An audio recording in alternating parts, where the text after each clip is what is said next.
Welcome students. आज हम लोग चैप्टर 2 एटॉमिक स्ट्रक्चर शुरू करने जा रहे हैं और कई मायनों में ये केमिस्ट्री का सबसे इंटरेस्टिंग चैप्टर है और काफी इम्पोर्टेंट चैप्टर भी है। तो हम आपको धीरे धीरे बताएंगे जब हम आगे बढ़ेंगे कि क्या इम्पोर्टेंस है इस चैप्टर की। लेकिन ये आप लोग से रिक्वेस्ट है कि इस चैप्टर को खाली इस चैप्टर के मार्क्स या नंबर के लिए नहीं पढ़िए, लेकिन बाकी के बाद में जो फायदे होंगे बाकी के चैप्टर में, केमिकल बॉन्डिंग में, पीरियोडिक प्रॉपर्टीज में, वो सब इसी चैप्टर से रिलेटेड है। सो इसको अच्छे से समझ के करिएगा। तो चलिए let's start with basically atom होता क्या है। कि सालों साल से, हजारों साल से लोग का यही था कि खोज की जो मटेरियल है वो किस चीज से बना है।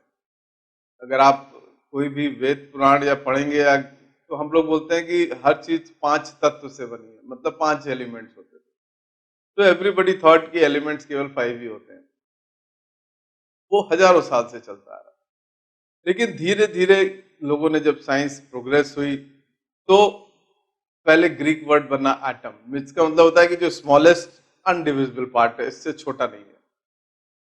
फिर अराउंड 1800 में डाल्टन ने एटॉमिक थ्योरी बनाई, जो उसको कह सकते हैं कि बेसिस ऑफ जो हमारा पूरा काम शुरू हुआ है। साइंस की जो डेवलपमेंट है, आप कह सकते हैं कि उस तारीख के बाद ही मेन शुरू हुआ। तो डाल्टन ने क्या बोला कि नहीं, एलिमेंट्स अलग अलग होते हैं। तब तक सबको पता चल गया था कि 5 एलिमेंट्स नहीं है, ज्यादा एलिमेंट्स हैं। लेकिन हर एलिमेंट किस चीज से बनता है, तो उसके लिए उन्होंने बोला एटम। और उसने 4 मेन पॉइंट बताए। पहला, हर मैटर एलिमेंट से, एटम से बनता है, जिसको फर्दर हम डिवाइड नहीं कर सकते, मतलब ये स्मॉलेस्ट पार्ट है। दूसरा, हर एटम जो एक एलिमेंट का है उसका मास सेम होता है और डिफरेंट एलिमेंट्स के एटम्स का मास डिफरेंट होता है। तीसरा, एटम्स एक दूसरे से कंबाइन करते हैं एक फिक्स्ड रेशियो में। एंड चौथा, एटम्स को न क्रिएट किया जा सकता है या डिस्ट्रॉयड किया जा सकता है। सो ये उस टाइम का एक बहुत ब्रेक थ्रू अचीवमेंट था और इससे बहुत सुविधा हुई आगे बढ़ने में साइंस की। लेकिन अब हम देखते हैं कि वेदर ये सब पॉइंट्स बिल्कुल करेक्ट हैं, कुछ गलत है। लेकिन इसके फायदे क्या हुए? सबसे पहला फायदा जो हुआ था, जो मेजर फायदा था, जो उसने एक्सप्लेन कर दिया, laws of chemical combination. Now laws of chemical combination हमने लास्ट चैप्टर में किए थे, आपको 5 लॉ बताए थे। उनका एक्सप्लेनेशन डाल्टन एटॉमिक थ्योरी से आया। लेकिन एक्चुअली देखें तो अगर आज की तारीख में, तो डाल्टन के चारों लॉ सही नहीं है। बट बहुत इंपॉर्टेंट नहीं है। Let's see one by one क्यों इंपॉर्टेंट नहीं है। पहला काम, एटम स्मॉलेस्ट पार्ट है। अगर मैं आपसे पूछूंगा कि नहीं उससे छोटे होते हैं, तो आप लोग बोलेंगे हाँ सर, 3 एलिमेंट और चीज होते हैं, electrons, protons and neutrons. But actually वो आपको नहीं मालूम है। एक्चुअली आज की तारीख में 34 सब एटॉमिक पार्टिकल्स हैं। 3 नहीं, 34। और उसमें जो लेटेस्ट था, जो हिग्स बोसॉन बोलते हैं, जिसकी डिस्कवरी तो बहुत पहले लोगों ने बताया था, हो गया था, लेकिन एक्चुअली आइडेंटिफाई हुआ था ये अभी कुछ साल पहले। खैर वो एक, आप लोग शायद फिजिक्स में बाद में पढ़ेंगे, जब क्लास 12th में करेंगे। हम थोड़ा सा एडवांस जा रहे हैं। Coming back to our second point, atoms can be created or destroyed. Yes, सबको मालूम है आज की तारीख में एटम्स को क्रिएट भी किया जा सकता है, डिस्ट्रॉय भी किया जा सकता है। न्यूक्लियर केमिस्ट्री हम लोग पढ़ते हैं। थर्ड पॉइंट, एटम्स का सेम मास होता है हर एलिमेंट में नहीं, हमको मालूम है आइसोटोप्स और आइसोबार्स होते हैं। तो इस तरह से देखा जाए तो इसके नहीं है। लेकिन स्टिल इस थ्योरी का जो सबसे बड़ा है कि आज की तारीख में जो केमिकल रिएक्शंस हैं वो एटम्स पे ही बेस्ड है। सो अगर हम एटम्स को अच्छे से समझ लेंगे, तो हम केमिकल रिएक्शंस और केमिस्ट्री को भी अच्छे से समझ लेंगे। चलिए अब हम आगे बढ़ते हैं और देखते हैं कि कैसे साइंस ने प्रोग्रेस किया और कैसे डाल्टन्स के लॉ धीरे धीरे एक एक करके हटाए गए। तो पहला था 1858 में, जो कैथोड रेज बनी थी, क्या डिस्कवरी हुई थी, बनी नहीं थी, कहना था डिस्कवरी हुई थी। तो क्या किया गया कि एक इनक्लोज्ड कंटेनर है ये, ठीक है, इसमें यहाँ पे फॉस्फर की कोटिंग लगा दी गई। फॉस्फर बेसिकली ग्लो करता है जब इस पे कुछ रेडिएशंस पड़ते हैं। एक कैथोड है, एक एनोड है, और इसके बीच में हाई वोल्टेज लगा दिया गया इस तरह से। तो जब ये हुआ तो यहां से कुछ रेज निकली, और ये रेज जब यहाँ पे स्ट्राइक करी तो क्या हुआ, यहाँ पे ग्लो होने लगा। तो क्योंकि ये कैथोड से निकल रही थी तो इसका नाम कैथोड रेज रख दिया गया। और क्योंकि ये इस वक्त रेज अज्यूम किया गया क्योंकि ये पार्टिकल नहीं लग रहे थे। ये 1858 के आसपास डिस्कवर किया गया। अब धीरे धीरे इसके ऊपर डिकोडिंग शुरू होगी कि है क्या चीज, क्या है, इसकी आइडेंटिफाई करिए क्या है। तो पहला काम क्या किया गया कि वही सेम एक्सपेरिमेंट किया गया, लेकिन यहाँ पे इलेक्ट्रिकल फील्ड रख दी पॉजिटिव और निगेटिव। तो क्या देखा कि ये पॉजिटिव की तरफ बेंड हो रहा है। इसका मतलब क्या हुआ कि कैथोड रेस के ऊपर नेगेटिव चार्ज है। बहुत सिंपल तरीका है। अब इसी को हम आपको थोड़ा सा दिखा देते हैं कैसे हुआ। ये हमारा थिंग है, ये स्विच है जिसको मैं जब ऑन करूंगा तो इलेक्ट्रिसिटी पास होगी। जब इलेक्ट्रिसिटी पास होगी तो यहां से ये कैथोड रेज निकल रही है और ये फ्लोरोसेंट स्क्रीन को इनलाइटन कर रही है। नेक्स्ट अब हम क्या करेंगे, इसके ऊपर इलेक्ट्रिक फील्ड लगा देंगे। ये हमने इलेक्ट्रिक फील्ड लगाई तो क्या हुआ, ये पॉजिटिव की तरफ ऐसे बेंड हो गए। तो इससे क्या निकला कि कैथोड रेस के ऊपर नेगेटिव चार्ज है। नेक्स्ट हमने इसके ऊपर मैग्नेटिक फील्ड लगा दी। तो मैग्नेटिक फील्ड का मतलब हमने यहाँ पे एक मैग्नेट उसके पास ला के रखा तो देखा कि ये इस तरह से बेंड हो रही है। नाउ आपको ये आप लोगों ने पढ़ा ही होगा फिजिक्स में कि कोई भी इलेक्ट्रिकल चार्ज जब मूव करता है तो उसके चारों तरफ एक मैग्नेटिक फील्ड क्रिएट हो जाती है। उसके लिए जब दूसरा मैग्नेट पास आएगा तो उसके ऊपर मैग्नेटिक अट्रैक्शन या रिपल्शन होगा। तो यहाँ पे साउथ पोल से वो रिपेल हो रही है। अगर ये नॉर्थ पोल लगा देंगे तो फिर वो उसकी तरफ अट्रैक्ट होने चली जाएगी। तो इससे डेफिनेटली प्रूव हो गया कि इसके ऊपर एक नेगेटिव चार्ज है। नेक्स्ट एक एक्सपेरिमेंट किया गया, यहां पे एक ऑब्जेक्ट रख दिया गया, वही कैथोड रे एक्सपेरिमेंट, और देखा गया कि उसकी पीछे शैडो बन गई। और शैडो जो है एग्जैक्टली सेम शेप है, रादर कहना चाहिए सिमिलर शेप है। सेम मतलब साइज भी सेम हो जाता है, लेकिन यहाँ साइज बड़ा है। तो सेम शेप कब बनता है, तब बनता है जब वो स्ट्रेट लाइन में ट्रैवल करेंगी रेस। तो इस एक्सपेरिमेंट से क्या प्रूव हो गया कि cathode rays travel in straight line, मतलब ये जिगजैग मूवमेंट नहीं।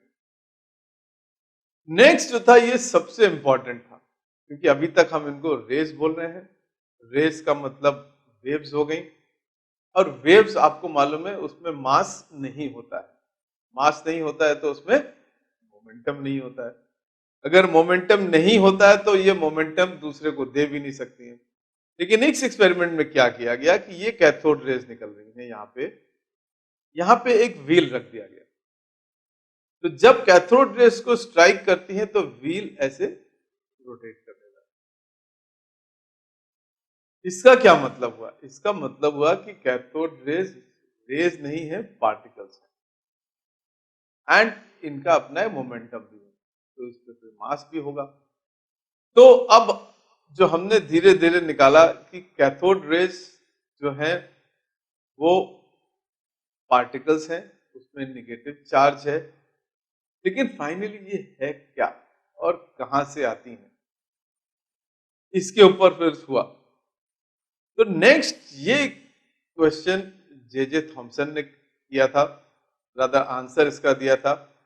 उन्होंने क्या बोला, जब बहुत सारे एक्सपेरिमेंट करे, मतलब ये कैथोड और एनोड का मटेरियल चेंज किया, अंदर की गैसेस चेंज करी, तो वैक्यूम नियरली हो गया था, लेकिन कितना भी कर रहे हैं कुछ तो गैस रह जाती है। सब चेंज करने के बाद उन्होंने ये बताया कि कैथोड रेस जो पार्टिकल्स हैं उसका E by M ratio, E यहाँ पे चार्ज है और M यहाँ पे मास है, वो कांस्टेंट रहता है इररिस्पेक्टिव हम कौन सा कैथोड लें, कौन सा एनोड लें, अंदर क्या गैस लें, उससे कोई मतलब नहीं। वो एक कॉम्प्लिकेटेड सेट ऑफ रिएक्शन है उन्होंने किया कि यहाँ पे इलेक्ट्रिक फील्ड भी लगाई, मैग्नेटिक फील्ड भी लगाई और फिर वोल्टेज चेंजेस करी और एक्सपेरिमेंट्स किए। तो एक तरफ से ये इस तरफ जाएगी, फिर एक दूसरा इसको इस तरफ पुल करेगा, नेट रिएक्शन स्ट्रेट हो जाएगा। ये सब बैलेंस करने के बाद, काफी रिएक्शन करने के बाद, उन्होंने एक्सपेरिमेंट्स करने के बाद जो उन्होंने एक ब्रेक थ्रू निकाला, वो ये निकाला कि E बाय एम रेशियो जो है वो हरदम कांस्टेंट रहता है, चाहे कोई सी गैस लीजिए, चाहे कुछ लीजिए, और उसकी वैल्यू भी निकाल दी। प्लीज अंडरस्टैंड, उन्होंने चार्ज नहीं बताया, उन्होंने मास भी नहीं बताया, इंडिविजुअली अभी नहीं ब्रेक करा, लेकिन ये बताया कि ये जो रेशियो है E बाय एम, ये इतनी वैल्यू का है। ना एक बार ये फिक्स हो गया तो ये E बाय एम रेशियो उन्होंने निकाल दिया एंड फाइनली फिर इसका नाम दिया गया कि दीज आर कॉल्ड इलेक्ट्रॉन्स। अभी इलेक्ट्रॉन्स का चार्ज या मास इंडिविजुअली नहीं बताया गया था एंड ये अराउंड 1897 में हुआ एंड प्लीज अंडरस्टैंड 1808 में डाल्टन का लॉ बना था, ठीक है। सो 1897 में जे थॉमसन ने ये बताया और फिर इसका नाम इलेक्ट्रॉन रख दिया गया। मतलब कैथोड रेज और कुछ नहीं है, केवल एक इलेक्ट्रॉन ही है, राइट। लेकिन इसका चार्ज और मास अभी अलग पता नहीं चला है, but that is okay. Next क्या था कि इन्होंने बोला कि अब इसको आपको जो समझना है कि 1808 में डाल्टन एटॉमिक नियरली 90 इयर्स बाद पता चला कि नहीं, atom is not the smallest part. Her atom में इलेक्ट्रॉन्स भी होते हैं जिनका चार्ज और मास कांस्टेंट होता है, फिक्स होता है। अब उसका ब्रेक करना शुरू किया गया कि एटम्स के नीचे और छोटे छोटे पार्ट हो सकते हैं। 100 इयर्स बहुत होता है साइंस में। अगर आप देखेंगे साइंस में 20-30 साल में बहुत सारे चेंजेस आ जाते हैं। अब ये क्वेश्चन अगर पूछा जाए आपसे कि which of the following is never true for cathode? They possess kinetic energy, yes. क्यों? क्योंकि इसमें मास होता है। They are electromagnetic waves, yes. They produce heat, no. They produce mechanical pressure, yes. इसका आंसर सी होगा। अब हम आते हैं नेक्स्ट इंपॉर्टेंट चीज पे। अगेन ये आप लोग को डिटेल में शायद फिजिक्स में पढ़ाया जाएगा। इसको बोलते हैं मिलिकन्स ऑयल ड्रॉप एक्सपेरिमेंट, लेकिन स्टिल आपको हम एक थोड़ा सा इसका जिस्ट दे देते हैं। जिस्ट ये है कि एक यहाँ पे स्प्रे है, इससे ऑयल पार्टिकल्स यहाँ पे स्प्रे किए गए और ये बहुत ही फाइन ड्रॉपलेट्स। तो जो फाइन ड्रॉपलेट्स इस छेद से नीचे गिरती हैं तो ऐसे ट्रैवल करेंगे। अब इस पे 3 फोर्सेस लगेंगी। एक तो ग्रेविटी लग रही है जो इसको नीचे पुल कर रही है, राइट। दूसरा ऊपर जाएगी बिकॉज ऑफ एयर की विस्कोसिटी और ड्रैग के मारे, इसको बोलते हैं ड्रैग फोर्स। तो इन दोनों का नेट रिजल्ट से वो नीचे आएगी, ठीक है। नेक्स्ट क्या किया गया यहाँ पे ये देखेंगे आप तो एक्सरेज डाली गई, ये एक्सरे दिख रही है आप। एक्सरे होने से क्या हुआ कि एयर को एक्सरे ने आयनाइज किया, एयर्स के जो नेगेटिव पार्टिकल्स थे वो ऑयल ड्रॉपलेट्स के ऊपर बैठ गए। अब इन एयर ऑयल ड्रॉपलेट्स पे नेगेटिव चार्ज आ गया, राइट। नेक्स्ट हमने क्या किया, यहां पे एक फील्ड लगा दी, ये पॉजिटिव है, ये नेगेटिव है।